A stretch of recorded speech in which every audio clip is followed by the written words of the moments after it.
France Maghreb 2. France Maghreb 2 vous présente Parler Islam spécial Ramadan en partenariat avec le Secours Islamique France. Le Secours Islamique France vous souhaite un bon Ramadan. Parlez Islam pour répondre à vos questions, vos interrogations et vos doutes dans la mesure du possible en direct live. Parlez Islam pour mieux le vivre dans notre société. Parler Islam sur France Maghreb 2. Merci d'être avec nous avec Sofiane Abou Ayoub qui est avec vous jusque 20h pour répondre à vos questions. Il est imam à la mosquée Al-Tawhid du côté de Blanc-Ménil. Cher Sofiane, répond à vos questions donc 01 40 33 9000 avec Karim qui est avec nous. Il nous appelle de Tremblay en France. Bonsoir Karim. Bonsoir tout le monde. Salam alaikum. Salam alaikum. Je voulais poser une question justement par rapport au dernier sujet. Karim, on est en train de te perdre mon Karim là. Qu'est-ce qui se passe? Pardon. Voilà, vas-y bouge plus, vas-y c'est bon, on t'entend. Alors, par rapport à quel sujet? Par rapport à Laylat al-Qadr. Laylat al-Qadr, oui. Voilà. Donc, par exemple, moi je prends un exemple l'année dernière. Il y a beaucoup de gens qui ont dit que normalement le Ramadan devait commencer la veille, par rapport au jour du doute, donc par rapport au calcul. Et du coup, il y a beaucoup de musulmans qui ont jeûné, qui n'ont pas jeûné ce jour-là, le premier jour. Donc, ce qui fait que la 23e nuit, la 25e nuit, c'était décalé, quoi. Ça a été décalé. Donc, comment est-ce qu'on peut, expliquer si jamais voilà, ça soit impair? Imaginez que ça soit qu'on n'ait pas jeûné le premier jour. Finalement, celle qu'on pensait être la 27e, c'était la 28e. Je reprécise la question de Karim, bien qu'elle était bien précise, Sofiane, mais le calcul astronomique sur lequel beaucoup se réfèrent aujourd'hui, l'année dernière parlait du premier jour comme étant donc la veille ou le jour où tout le monde a commencé, j'allais dire. Voilà, je sais pas si vous m'avez bien compris. Oui. Et donc la question de Karim nous dit, bah ouais, d'accord, mais si on suit le calcul, effectivement, les nuits impaires sont décalées, quoi. Il faut savoir que dans notre religion, on a ce qu'on appelle Ghalabatul Dhann. Qu'est-ce que ça veut dire? Ça veut dire c'est la présomption supérieure. C'est-à-dire que on est plus ou moins sûr, dans certains cas, d'une chose sans pour autant atteindre la certitude. Et ce qui concerne l'entrée du mois, ou bien l'entrée de l'heure de la prière, dans certains cas, se repose là-dessus. Ça veut dire que la base d'un mois lunaire, c'est qu'il dure 29 jours. On passe au mois suivant lorsque la nouvelle lune a été aperçue. Si cette dernière n'a pas été aperçue, alors on finit 30 jours. Aujourd'hui, le principe des calculs nous informe de l'apparition de la nouvelle lune, de sa naissance, sans pour autant qu'elle puisse être visible. Si je me trompe pas, l'année dernière, ou bien il y a 2 ans de ça, on nous a dit qu'elle était visible dans l'océan Pacifique du côté de l'ouest de l'Argentine. C'est bien beau, mais si personne ne la voit, ça ne change rien. Donc, ce qui compte en priorité, et principalement, c'est qu'elle soit vue par donc des yeux d'une personne musulmane, afin que le mois puisse être alors annoncé. Donc, à ce moment-là, nous, ce qu'on nous demande de faire, c'est de chercher la lune. Si on ne la voit pas, alors on finira 30 jours. Et c'est ce qu'Allah nous demande de faire. Et Allah Azza wa Jalla dit la yukallifu Allahu nafsan illa wus'aha. Donc Allah il n'impose pas à une âme un poids qu'elle ne peut pas supporter. Donc nous on a fait notre devoir, on a fait notre obligation et à partir de là donc la date du mois commencera après le 30e jour et finira donc de la même façon le mois prochain. Donc ça n'aura aucune incidence et par précaution pour les personnes qui auraient malgré tout un doute, eh bien qu'elle fasse des efforts durant toutes les 10 dernières nuits, qu'elle soit père ou impair, comme ça au moins il sera sûr. Ah bah il a trouvé la solution Sofiane, vous avez vu Karim? Voilà. Comme ça il sera sûr de pas la rater Inch'Allah. Voilà Karim. Bon, bah merci mon Karim en tout cas, parce qu'il nous a quittés visiblement, il nous entend plus. Ah, t'es là, d'accord, très bien. C'est bon Merci Karim? pour la réponse. Bah je t'en prie, Parfait. ça rafte le croya. À bientôt. 01 40 33 9000 pour nous appeler maintenant pour poser votre question à Sofiane qui est avec nous, Sofiane Abou Ayoub qui est, je rappelle, imam à la mosquée de Blanc-Ménil dans le 93. Bonsoir, salam alaikum. Oui, allô? Bonsoir madame, quel est votre prénom? Oui, salam alaikum, c'est Sarah de Sevran. Bonsoir Sarah de Sevran, salam alaikum, on vous écoute pour votre question Sarah. Alors, salam alaikum, Chir. Comme ça là. Je vous appelle, voilà, je suis sur le haut-parleur. Oui, enlevez le haut-parleur, voilà. Voilà, je vous appelle pour savoir, en fait, j'ai une question concernant la lecture du Coran. Tout ce qui est lecture, donc traduction, donc lecture en français, est-ce qu'elle est, comment dire, elle est acceptée ou il faut impérativement le lire en arabe? D'accord. Ah oui, bonne question, Donc, parce que ça concerne plein de gens ça. Hein. Donc là j'imagine qu'on parle des récompenses en fait, qu'on vous parler d'acceptation. Ça. tout à fait. Eh bien, il faut savoir que le prophète il nous dit dans un hadith, sallallahu alayhi wa sallam, man qara'a harfan, celui qui lit une lettre du Coran, il aura pour chaque lettre une bonne action, et cette bonne action sera multipliée par 10. Je ne dis pas que alif, lam, mim est une lettre, mais alif est une lettre, lam est une lettre, et mim est une lettre. Donc, la récompense engendrée par la lecture est liée au fait qu'elle soit en arabe, qu'elle soit fidèle au texte originel. Et pour les personnes francophones qui ne lisent pas l'arabe, il y a une alternative qui leur permet d'obtenir la même récompense. C'est d'écouter le Coran. Donc Allah, par sa miséricorde, a donné à celui qui écoute le Coran la même récompense que celui qui le lit. Donc à ce moment-là, la personne qui écoute le Coran et qui ne lit pas l'arabe et qui en même temps suit la traduction avec son Coran en français, eh bien qu'elle sache qu'elle ne sera pas privée de la récompense et qu'elle aura la même récompense que la personne qui la récite. D'accord. Donc on peut dire que en français, on n'a pas la même récompense que le Coran. Voilà, celui qui lit en français, il sera récompensé pour son intention, malgré tout, mais il n'aura pas la même récompense que celui qui le lit en arabe directement. Wallahu a'lam. D'accord. Et je me demandais si c'est possible de poser une deuxième question ou pas? Oui, par contre, ce serait bien que ça soit dans un secteur où on vous capte bien, parce que c'est dur un peu. Bon, allez-y pour votre deuxième question. On va tenter de sortir les décodeurs, Sarah. Allez-y. Sarah? Bon, bah là, on a sorti le décodeur, ça a tout grillé. 01 40 33 9000. Rappelez-nous, ma chère Sarah. On est là jusque 20h. Pour répondre à vos questions, évidemment, n'hésitez pas. 01 40 33 9000. Allô, bonsoir. Allô, bonsoir. Bonsoir, quel est votre prénom, monsieur? Mohamed de Courbevoie. Mohamed de Courbevoie. Bonsoir, salam alaikum. Bonsoir. Chère Sofiane vous écoute pour votre question, Mohamed. Bonsoir, professeur ou Chirch lui-même. J'ai deux petites questions qui sont liées à l'odo. Je pars de chez moi, je fais l'odo sans chaussettes. Mais quand j'arrive au travail, je suis sur mes chaussettes. Oui. Est-ce que mes ablutions restent valides en tant que... parce que je peux pas enlever mes chaussettes au travail. Impérativement, je peux pas. Il y a du passage, il y a des gens. Et deuxième question, est-ce que je peux me faire mes ablutions dans des toilettes d'handicapés? Il y a des petits lavabos. Dans les deux cas, est-ce que je peux le faire, quoi? D'accord. Donc la première question concernant l'essuyage sur les chaussettes pour les ablutions. Ouais. Donc la condition pour que ce soit valable, c'est d'avoir les ablutions au préalable. Donc à partir du moment où vous avez fait les ablutions chez vous, puis ensuite vous avez mis vos chaussettes et enfin vous êtes sorti et puis vous avez besoin de faire les ablutions par la suite, il n'y a pas de problème. Vous pouvez faire l'essuyage dessus sans aucun problème, Inch'Allah ta'ala.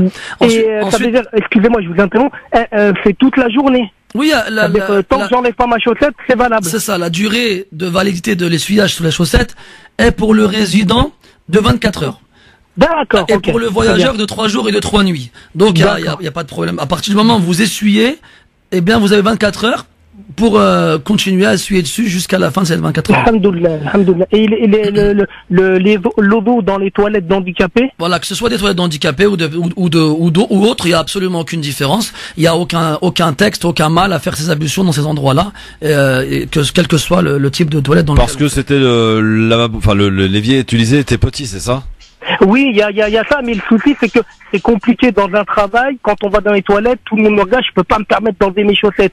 Mais je peux enlever mes chaussettes si je m'enferme dans les toilettes des handicapés, c'est assez large, et il y a un lavabo. Donc je me disais, bon, dans les deux cas, est-ce que je peux le faire si je m'enferme? Et puis bon, voilà, si ça, la pièce est fermée à clé, quoi. Je comprends bien, il y a absolument aucun problème de faire ces ablutions dans ce genre d'endroit-là, il y a pas de problème. D'accord, merci pour la réponse. Merci. À bientôt. À bientôt. Merci beaucoup en tout cas pour votre appel. 01 40 33 9000 pour votre question à Sofiane Abou Ayoub qui est avec nous. Il est imam à la mosquée de Blorménil. La mosquée qui s'appelle, Sofiane? Tawhid. Parce qu'il y en a plusieurs, donc faut être précis. C'est ça. 01 40 33 9000. Bonsoir, qui est avec nous? Oui, salam alaikum. Wa alaikum salam wa rahmatullahi wa barakatuh. Votre prénom, monsieur? Mohamed. Mohamed, tu nous appelles d'où, c'est Mohamed? De Livry-Gargan. Livry-Gargan. Tout ça, ouais. On t'écoute pour ta question, l'imam Sofiane. En fait, j'ai une petite question parce que hier, j'ai écouté un cheikh chez vous qui disait que la musique ce n'est pas haram, mais j'ai trouvé ça pas normal en fait.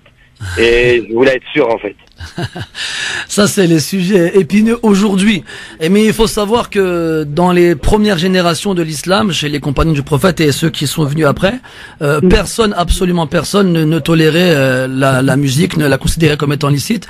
Il y a même un texte authentique dans le recueil de l'imam al-Bukhari, dans lequel Jabir ibn Abdullah radiyallahu anhu nous rapporte que le prophète sallallahu alayhi wa sallam a dit qu'il viendra une époque où ma communauté rendra licite la fornication et al-ma'azif, c'est-à-dire les instruments de musique.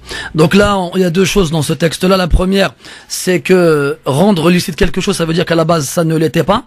Et la seconde, c'est que les instruments de musique et la fornication ont été mis au même degré, ce qui indique bien que les deux sont concernés par le même jugement. Donc, même si on trouve certains savants qui voient pas de mal dans cela, l'avis majoritaire dans les 4 écoles confondues de l'islam sur des siècles et des siècles, c'est que ce n'est pas toléré. Wallahu ta'ala a'lam. D'accord, mais pour moi, la musique, ça reste toujours haram, quoi qu'il arrive. Ah, vous savez, après les divergences rendent les gens perplexes et perturbent beaucoup. C'est pour ça que. Donc, excusez-moi, parce que le shirk qui parle sur France Maghreb, franchement, il est pas. Khair, Inch'Allah, khair. Ala kulli hal, dans tous les cas, il a donné son avis. Non, mais il faut pas qu'il donne son avis, monsieur, il faut qu'il donne ce qu'il y a écrit dans le Coran, ce qu'il y a écrit dans le Hadith, il faut pas qu'il apprend n'importe quoi. Mohamed, chacun, comme vous l'a expliqué cher Sofiane il y a un instant, il y a des divergences, donc c'est pour ça que, selon les divergences, puis entre nous, si tu veux vraiment pas écouter de musique, retire-toi de ce monde, retire-toi de toute la terre, parce que de la musique t'en as partout mon frère, y compris dans les musiques religieuses, donc si tu veux, après tu fais ton choix, y a pas de souci, on fait pas de jugement et chacun fait ce qu'il veut. Mais il y a divergence, donc il y a discussion, donc il y a débat. Ok Mohamed? Pas de souci, pas de débat, je voulais juste savoir en fait, et puis merci beaucoup. Je t'en prie Mohamed, à très bientôt, Sarah Abdolek, 01 40 33 9000 pour vos questions en direct, évidemment jusque 20h Sofiane. Allô, bonsoir. Oui, bonsoir Christophe. Bonsoir madame, donc quelqu'un qui souhaite rester anonyme et elle a tout à fait le droit. Votre question, chère Sofiane. C'est pas une question, c'est plutôt une remarque, il y a quelque chose qu'il vient de dire qui me dérange. Ah, qu'est-ce qu'il a dit Sofiane? Il autorise la personne à aller dans les toilettes handicapées. Ouais. Moi, je suis désolée, j'accepte pas ce genre de réponse. On n'est pas handicapé, c'est des toilettes réservées à des personnes handicapées. En tant que musulman, on doit savoir respecter ce genre d'endroit comme tous les autres. Vous avez raison. Moi, j'ai pas autant. Excusez-moi. Non, mais vous avez. J'entends. Mais si on remet dans le contexte, non, moi je suis désolée, c'est des réserves aux handicapés. Oui. Les musulmans respectent. Et on n'est pas handicapé, on va pas dans cet endroit. Alors juste laissez-le répondre. Oui, je suis d'accord. Moi, si vous voulez, on m'a demandé le jugement des ablutions pratiquées dans cet endroit-là. On m'a pas demandé est-ce qu'on a le droit de s'y rendre. Moi, j'ai répondu à la question comme elle m'a été posée. Maintenant, c'est sûr que ces endroits-là, comme les places de parking qui sont réservées à une catégorie de personnes, bien entendu, on va pas leur prendre. On est tout à fait d'accord là-dessus. Mais dans l'éventualité, supposons, imaginons que cette personne travaille de nuit dans un endroit où personne ne vient et que, bon, je sais pas, j'imagine. Mais juste, est-ce que quelqu'un qui ferait ces ablutions dans ces endroits-là, est-ce qu'elle serait valide d'un point de vue islamique, ni plus ni moins. Après, je ne lui ai pas dit de se rendre dans ces endroits-là et de prendre la place des gens à qui appartiennent. Voilà, c'est vrai que la question était posée dans ce sens, ma chère madame. En tant que maman, il y a des fois on fait la queue, le toilette pour handicapés, il est libre et on n'y va pas. Ben vous avez bien raison, c'est très bien. Et j'empêche mes enfants d'y aller et on attend que notre retour arrive pour y aller. Et on a cette chance de ne pas être handicapé, alors on laisse chaque endroit à chaque personne. Merci madame pour votre remarque. À très bientôt, qui a permis de faire le point exactement. Oui, c'est très important d'écouter les questions telles qu'elles sont posées. Et donc les réponses arrivent en fonction des questions posées, de quelle manière elles sont posées. Omar il est d'où Omar? Il est d'où? Quel endroit? Drancy. Salut Omar, Drancy. Bonsoir, salam alaikum. Bonsoir, salam alaikum. J'aurais une question à poser à Cheikh Sofiane. Allez-y Omar, on vous écoute. Oui, en fait, ma question concerne Zakat al-Mal. Ah, Zakat al-Mal, oui. Voilà, je voudrais savoir parce que ma mère elle est décédée au mois de mars dernier. Et je voulais savoir, comme elle avait l'habitude de sortir Zakat al-Mal au mois de juin, si vous voulez. Là, bien. Est-ce que par rapport à son décès et puis à la date où elle avait l'habitude de sortir Zakat al-Mal, est-ce que je le fais ou pas? Mais vous voulez sortir zakat al-mal pour vous ou pour votre mère? Non, pour ma mère, parce qu'elle a laissé un peu d'argent, on va dire. Oui, mais votre mère, elle est décédée, donc elle n'est plus liée à cette obligation. D'accord. Donc elle n'a pas de zakat. Voilà, à partir du moment. Au mois de juin. Voilà. Ça veut dire qu'à partir du moment où une personne meurt, et bien entendu, elle n'est plus liée par ses obligations ici-bas. Par contre, ses héritiers, ceux qui vont hériter de cette personne-là, et qui vont donc prendre les biens qui sont laissés, si ces biens laissés atteignent le seuil imposable sur une année, ils devront alors sortir la zakat sur ces biens-là. Mais c'est sur une année islamique, sur 12 mois musulmans. Oui, d'accord. Donc moi, comme je suis sans fils héritier, on va dire, donc c'est à moi de sortir cette zakat mal au mois de juin. Exactement. Mais ce sera pour vous, pas pour votre mère. Votre mère, ça y est, rahmatullah alayha, elle a laissé ses obligations en licence bas monde. Amen, d'accord. Et ça, et ma deuxième question, ça serait, est-ce que je peux faire une sadaqa de cet argent-là, puisqu'on n'est pas les seuls héritiers, parce qu'il y a son père et sa mère, qui n'ont pas encore eu leur héritage, si vous voulez. Il faut savoir que tout ce qui concerne l'utilisation des biens laissés par le défunt doit avoir lieu après deux choses. Après les dettes, si jamais cette personne a laissé des dettes, ou bien si jamais elle a laissé ce qu'on appelle une wasiya, c'est-à-dire une recommandation, un testament. Donc si jamais il y a des dettes, il faut d'abord éponger les dettes, il faut d'abord rembourser les dettes. Et si cette personne-là, d'accord, si elle a laissé un testament, c'est-à-dire une recommandation spéciale à l'égard de quelqu'un, donc s'il n'y a ni dette ni testament, les héritiers sont libres de faire ce qu'ils veulent avec cet argent-là. Et entre autres, les sadaqa, il n'y a pas de problème. Mais ce que je veux dire, c'est, est-ce que je peux sortir de la sadaqa avant le partager l'héritage, avant le partage, non. Ou j'ai pas le droit? Non, à moins que vous sachiez quelle est la part qui vous revient et que vous preniez sur la part qui est censée vous revenir. Mais en temps normal, il faut attendre que chaque part soit donnée avant de faire ce qu'on veut faire avec. D'accord, comme c'est moi qui s'occupe de l'héritage, si vous voulez, donc j'ai pas le droit de toucher cet argent-là tant que tout le monde n'aura pas sa part. C'est mieux de ne pas le faire. D'accord, c'était ça ma question. Et ben voilà pour la réponse. Merci Omar. Bah oui. Merci Soufiane. On est comme ça ici. Merci Omar, à bientôt. 01 40 33 9000 pour vos questions. Et il y a beaucoup de monde, beaucoup de questions. Cher Sofiane, en ce 22e jour de Ramadan, il reste encore plein de questions et on est là chaque soir pour y répondre avec vous, avec nos différents intervenants. Ce soir, Sofiane Abou Ayoub qui est imam à la mosquée de Blanc-Ménil dans le 93, Taouih de la mosquée. Allô, bonsoir. Allô, oui, bonsoir. Bonsoir madame, oula, quelle énergie, votre prénom? Oui, l'énergie parce que je suis vers la salle. C'est Nied. Nied. Oui. Vous nous appelez d'où?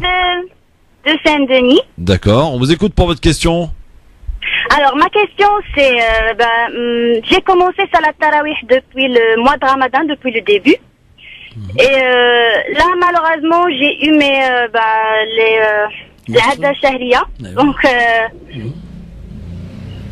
est-ce que vous m'avez compris? Oui, on vous a compris, oui, on suit vos trucs, quoi. Donc, malheureusement, j'ai vu plusieurs vidéos sur YouTube. Est-ce que je peux aller à la mosquée même si j'ai mes règles ou pas? Et donc, j'ai eu des réponses que je peux et des autres que je peux pas. Donc là, je sais pas quoi faire. Est-ce que je peux aller à la mosquée sans toucher, bien sûr, le Coran ou pas? Bon, Sofiane. Ça, c'est le problème aujourd'hui avec Internet et avec l'accès. Google. Voilà, avec l'accès à l'information. Donc, les gens se posent des questions, ils cherchent les réponses eux-mêmes, alors ils se retrouvent avec 20 000 avis différents et à la fin, ils sont perdus. C'est pour ça que chez les musulmans, depuis toujours, on a ce qu'on appelle tawhid ou le fatwa. Ça veut dire qu'on unifie l'avis juridique pour éviter aux gens, justement, d'être perturbés dans leur pratique religieuse. Pour la femme indisposée, chez la majorité des savants de l'islam, elle n'a pas le droit de se rendre à la mosquée durant sa période où elle est donc indisposée. Donc à ce moment-là, elle suivra les invocations ou bien la prière de chez elle. En plus, aujourd'hui, alhamdoulilah, il y a beaucoup de mosquées qui diffusent la prière en direct, ou bien beaucoup de moyens de pouvoir suivre en même temps de chez soi la mosquée ou la lecture du Coran. Donc vous ne serez pas privé, Inch'Allah. Voilà ma chère, donc vous l'avez compris, pas de mosquée pendant vos règles. Ok. Voilà, c'est tout simple. Merci beaucoup et bonne soirée. Vous avez peut-être alors y compris d'ailleurs pendant la nuit de Laylatul Qadr. Ah oui, il y a pas de celle qui attend la nuit de Laylatul Qadr avec impatience pour passer la nuit à la mosquée, si elle est indisposée, tant pis pour elle. Après, c'est pas une condition d'être à la mosquée. Vous savez, avant les personnes qui restaient chez elles, à la limite préféraient s'isoler chez elles et pour passer vraiment toute la soirée en prière et en lecture du Coran et en invocation, que d'aller à la mosquée, et parce que des fois, à la mosquée, on prend en compte les gens. Oui, et on doit mais donc, c'est parce qu'il y a du monde, on est en collectivité, c'est sympa. C'est pour ça, bien sûr. Donc c'est pour ça que d'une certaine façon, pour ceux qui le peuvent, rester chez eux, c'est peut-être pas plus mal non plus. Alors, avant la pause, on va accueillir Nassima. D'où nous appelle Nassima d'ailleurs? Quel endroit? D'Orléans. Bonsoir Orléans, bonsoir Nassima. Salam alaikum, votre question, cher Sofiane. Merci beaucoup. Alors j'ai une petite question par rapport à Zakat al-Fitr. En fait, je suis mariée, mais je suis en désaccord avec mon mari depuis quelques mois et on n'est pas encore séparés officiellement. Donc c'est pas en cours, mais on prévoit de se séparer. Donc je sais pas, est-ce que je dois la sortir moi-même ou mes parents, ou bien je demande à mon mari. Je sais pas trop comment ça se fait. Il faut savoir qu'à la base, Zakat al-Fitr, donc l'aumône que l'on sort à la fin du mois du Ramadan, elle incombe à chaque personne. C'est-à-dire le papa, le maman, le mari, la femme, les enfants, toute personne qui est capable de la sortir, la sort pour elle-même. Après, nous, aujourd'hui, l'habitude, la tradition fait que le chef de famille, s'en occupe. Mais maintenant, que vous soyez en désaccord avec votre mari ou non, supposons, et que vous voudriez la sortir pour vous-même, rien ne vous en empêche, ne vous l'empêche. Par contre, si maintenant vous n'êtes plus avec votre mari, même s'il n'y a pas encore de séparation officielle, si vous vivez seul, vous vivez chez vos parents, mais que vous êtes indépendante financièrement, que vous subvenez à vos besoins vous-même, alors oui, vous la sortez vous-même. Donc du moment qu'on a un salaire et qu'on puisse se permettre de la sortir, on la sort. C'est ça, exactement. Maintenant, ça fera davantage d'argent pour les pauvres, donc. Voilà. Et supposons que vous êtes chez vos parents et que votre père décide de lui-même de la sortir pour tout le monde, alors il n'y a pas de problème non plus, c'est possible, il n'y a pas de problème. D'accord, ok. Et j'ai une autre petite question par rapport à une dette. J'avais prêté de l'argent à mon mari, donc avant nos problèmes, avant notre séparation. Je voulais savoir, est-ce que lors du divorce, je peux le demander ou je lui demande directement à lui, et qu'est-ce qu'il en est par rapport à la religion, dans tout ce qui est dette et tout ça, sachant que c'est pas écrit noir sur blanc. Voilà, c'est ça, c'est un problème auquel on est beaucoup confronté aujourd'hui. Les gens prêtent de l'argent sans faire de contrat, sans prendre de témoins, et à la fin ils se retrouvent dans les problèmes. Ou bien ils prêtent de l'argent sans mettre d'échéance, de mettre de terme à la dette, et malheureusement à la fin l'endetté, des fois quand il répugne ou bien il refuse de rembourser, on se retrouve face à ce genre de problème. Quoi qu'il en soit, vous êtes en droit de réclamer votre dû, à partir du moment où il n'y a pas de terme dans la dette, vous êtes en droit de réclamer votre dû, que ce soit maintenant ou plus tard, ou bien avant le divorce ou après le divorce. C'est de votre propre chef et de votre plein gré de choisir à quel moment vous lui réclamez votre dû. Voilà Naïma pour vos deux questions et les deux réponses qui vont avec, et vous souhaite une bonne soirée. Une bonne soirée, au revoir. Ça Haftolek et bon courage, merci beaucoup. Dans un instant, 01 40 33 9000, Sofiane Abou Ayoub qui est avec vous jusqu'à 20h pour répondre à vos questions ce soir. France Maghreb 2, France Maghreb 2. France Maghreb 2 vous présente Parler Islam spécial Ramadan en partenariat avec le Secours Islamique France. Le Secours Islamique France vous souhaite un bon Ramadan. Parler Islam pour répondre à vos questions, vos interrogations et vos doutes dans la mesure du possible en direct live. Parler Islam pour mieux le vivre dans notre société. Et c'est Sofiane Abou Ayoub qui répond à nos questions ce soir sur France Maghreb 2 pour cette 22e édition de Parler Islam, imam de la mosquée de Blanc-Ménil, El Tawhid à Blanc-Ménil. 01 40 33 9000 pour vos questions. Allô, bonsoir. Oui, bonsoir. Bonsoir madame. Mubarak à tous ceux qui nous écoutent et au présent. Votre prénom madame? Linda de Marseille. Marseille, vous connaissez Sofiane Marseille? Bien sûr. Très belle ville, hein. Oui. Voilà. Alors Linda, on vous écoute. Je voudrais s'il vous plaît revenir sur le problème des ablutions au travail. Oui. Je suis moi-même dans ce cas de figure parce que j'ai des troubles obsessionnels d'hygiène. Donc, par exemple, je peux pas toucher la porte des toilettes si c'est pas avec un espèce de petit papier ou. Donc déjà, c'est un supplice pour moi de pouvoir faire mes ablutions dans les toilettes. Alors, je voulais demander si exceptionnellement je pouvais faire que le tayammum, sachant que au niveau de Behnstenja, c'est quasiment impossible parce que de toute façon il n'y a pas de bouteille, etc. Enfin, c'est c'est trop compliqué. J'aimerais savoir si exceptionnellement je peux juste faire tayammum pour pouvoir faire ma prière au bureau et ne pas avoir à la rattraper en fin de journée. Déjà, premièrement, pour ce qu'on appelle l'istinja, donc le fait de se nettoyer après avoir fait ses besoins, il y a deux formes. Il y a l'istinja avec de l'eau et l'istijmar. L'istijmar, c'est à la base, à l'époque du prophète, il le faisait avec des pierres. Et les savants de l'islam ont dit que tout ce qui s'assimile aux pierres pour nettoyer donc les orifices après avoir fait ses besoins sont tolérés aussi. Donc si quelqu'un ne se sert pas de l'eau après avoir fait ses besoins, il se sert du papier toilette et en étant sûr que, bien entendu, il n'y a pas de traces qui restent après avoir fait ses besoins, c'est valide et il n'y a pas de problème. Donc ce n'est pas une obligation absolue d'utiliser de l'eau quand on a fait ses besoins. Ça c'est la première des choses. La seconde, vu que vous êtes touché d'un mal particulier, on doit déjà en profiter pour demander à Allah de vous apporter la guérison. Normalement, tant que l'eau elle est présente, et qu'on n'est pas physiquement incapable de s'en servir, normalement on n'a pas le droit au tayammum. Donc Allah dit dans le Coran, فَإِن لَمْ تَجِدُوا مَاءً.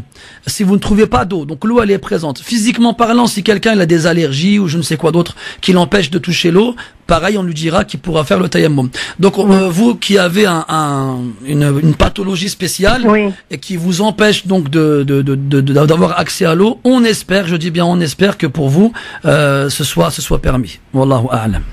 Oui. D'accord. Voilà, Linda. Maintenant, excusez-moi juste avant que vous partiez. Moi, ce que je peux vous conseiller, dans votre cas, ce serait plutôt de regrouper les prières plutôt que de faire le tayammum. Ça veut dire que si vous êtes au travail et que vous faites le dhuhr et l'asr sur place, ou bien le maghrib et l'isha sur place, le mieux, c'est vous arranger pour avoir vos ablutions avant d'arriver là-bas. Quand c'est l'heure de dhuhr, vous faites dhuhr et l'asr. Et après, quand vous rentrez chez vous, vous faites le reste de vos prières. Il vaut mieux avoir recours à cette permission-là, qui est toléré chez beaucoup de savants, plutôt que d'avoir recours au tayammum, alors que dans votre cas, je ne sais pas réellement si c'est possible. Ben parce que moi, quand j'arrive là-bas, après, justement, il m'arrive de perdre le wudu du matin, parce que quand je pars, c'est pour la journée. D'accord.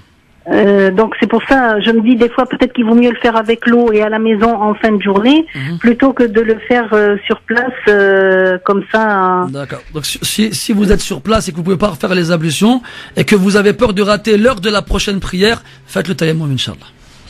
D'accord. Voilà, madame. Merci beaucoup, Linda. Bonne soirée. Merci à vous. Bonne soirée à vous pour votre question. Merci beaucoup. 01 40 33 9000 pour les quelques questions qui nous restent.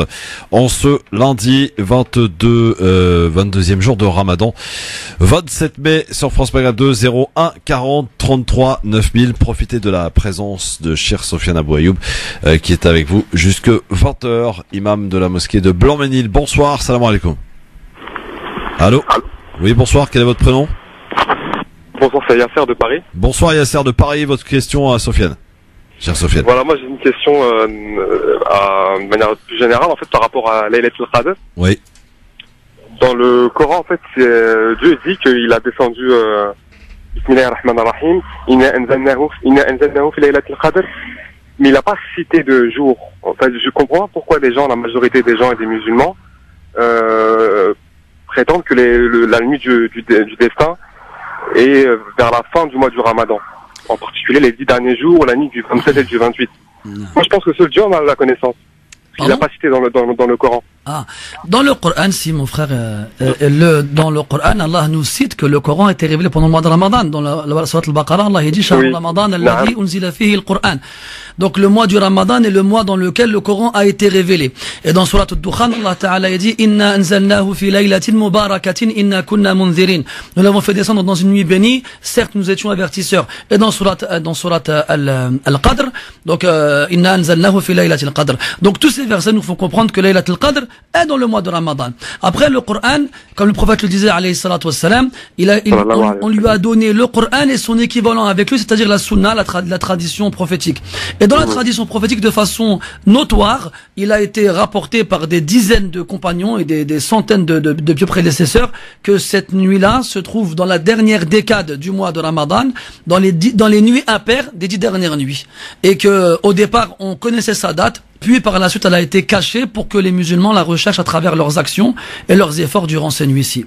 Voilà pourquoi tous D'accord. les Et comment musulmans... fait-il que les gens, la plupart des gens, définissent la date comme étant le 27 ou la 27e nuit ou la 28e nuit, alors que là, vous dites que c'est les 10 derniers jours? Oui, parce qu'en fait, elle est passée par plusieurs étapes cette nuit-là. C'est-à-dire qu'au départ, elle était à une date précise. C'est pour ça que certains compagnons juraient, même après la mort du prophète, que c'était la 27e nuit. Mais avec le temps, il y a eu certains événements qui se sont passés, qui ont fait que cette date-là a changé pour justement pousser les gens à faire des efforts durant ces nuits-là et la rechercher. Ouais, moi j'invite aussi tous les musulmans du monde entier à faire des efforts pendant tous les jours du mois de Ramadan, pas uniquement pendant les dernières nuits. Exactement, mais comme les il faut que le Ramadan soit profitable à tous les musulmans. Tu as bien raison. Du premier au dernier jour du mois de Ramadan. Je pense que c'est un peu, mais c'est un peu hypocrite. Si je me permets de dire ça, de dire qu'il faut faire des efforts les 10 derniers jours, moi personnellement je fais des efforts tous les jours et des doigts tous les jours. C'est très bien, mais en fait c'est parce que les récompenses sont multipliées durant ces nuits-là. C'est comme dans l'année, il y a des moments spéciaux dans lesquels les récompenses sont multipliées. Donc Aïcha radiyallahu anha disait que le prophète faisait des efforts durant ces 10 dernières nuits qu'il ne faisait pas en dehors de ces 10 dernières nuits. Alors qu'on sait très bien que le prophète faisait des efforts tout le temps, mais ça veut dire qu'il en faisait encore plus. C'est dans ce sens-là qu'il faut comprendre cette époque. D'accord. Voilà, barakallahu fikum pour ces réponses. Et moi je souhaite une bonne fin de Ramadan à tous les musulmans. Et que Dieu Rabbi nous unisse. Il faut pas être divisé. Je pense que on est tous musulmans, tous maghrébins. Il n'y a pas de frontière. C'est l'homme qui appelle la frontière. Et il faut être unis et solidaires et une grosse pensée aux Palestiniens. Des moments difficiles aux Syriens, aux Ouïghours, aux Rohingyas. Je pense beaucoup à eux en ces jours difficiles. C'est très bien. Qui vivent et voilà, et même aux Yéménites. Donc, ouais, bah oui, aux Yéménites, oui. Bon fin de Ramadan et bonne fête de l'Aïd qui arrivera bientôt à tous les musulmans du monde, pas uniquement à une communauté ou un pays. Exactement. Merci Yasser. Salut à toi, assalamu alaikum. Bon, bah dites donc ça passe vite, hein, Sofiane. Ça passe très vite. Ça passe très vite. Voilà, c'était bien.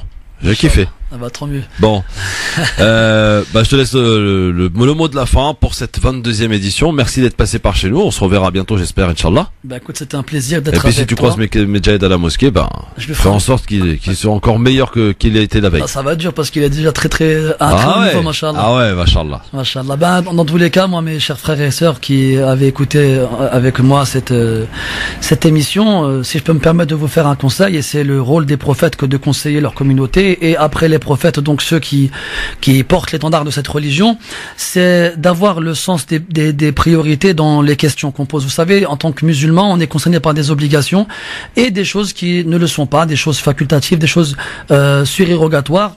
Et le musulman se doit de s'interroger sur les choses qui le concernent et pas sur les choses qui pourraient le concerner ou bien qui ne le concernent pas du tout. C'est pour ça qu'il est important de recadrer les priorités et de mettre devant soi les choses qui nous concernent en premier. Et nous, on fait les ablutions tous les jours, on fait la prière tous les jours. Pendant le mois du Ramadan, on jeûne tous les jours. On a une obligation d'ordre financier à travers l'aumône, une obligation à travers le pèlerinage. Donc, on a des obligations qui nous concernent en tant que musulmans dans tous les jours de notre vie. Et il faut savoir les questions principalement sur ce qui est obligatoire. Puis bien entendu on peut poser d'autres questions par la suite, mais il faut faire attention en même temps. Le prophète il dit sallallahu alayhi wa sallam ma amartukum bihi, ce que je vous ai ordonné faites-le comme vous le pouvez, ce que je vous ai interdit délaissez-le, et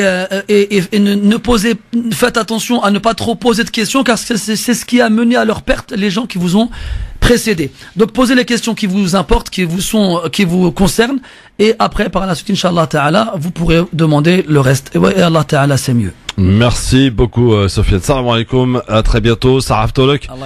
Et évidemment ce soir peut-être Laylat Qadr, donc dans ces prières durant ces 10 derniers jours où les mosquées vont être remplies. Elles l'ont été d'ailleurs depuis le début du mois du Ramadan, hein. Beaucoup de monde dans les prières. Exactement. Et ça fait plaisir, machallah. Merci beaucoup cher Sofiane. À votre service. À très bientôt. Merci à vous. Au revoir. France Maghreb 2 vous a présenté Parler Islam spécial Ramadan en partenariat avec le Secours Islamique France. Votre générosité fait du bien. Agissez à nos côtés au 01 60 14 14 14 ou www.secoursislamique.org. Parler Islam. Parler Islam.